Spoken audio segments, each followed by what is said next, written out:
Instruction to install looptele router device. This tutorial will show you how to set your looptele router device. The process is easy and should only take you a couple minutes.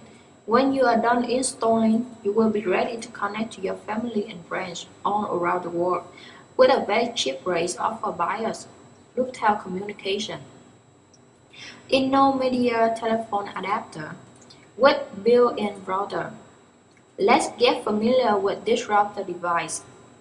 Power port. This is where you will connect the supply power adapter.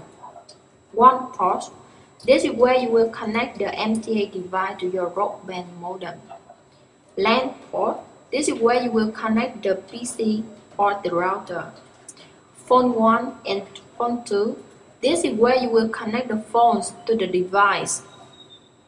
First, connect the one port on your MTA router device to your broadband modem using a standard Ethernet cable.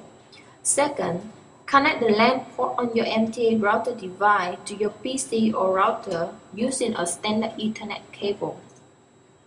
Third, connect the phone 1 port on your MTA router device to your telephone using a standard phone wire. Finally, connect the power port on your MTA device on your MTA router device to the power supply and plug the cord into a power outlet. After you are done setting up the MTA, it may take about a few minutes for the device to download configuration files. You will hear a dial tone when the device has completed this process. After you hear the dial tone, you are ready to make and receive calls. If you have any queries about device and how to set looptele router device, please contact us for support via email at customerservice@looptele.net or dial 1-800-945-0889. Thank you.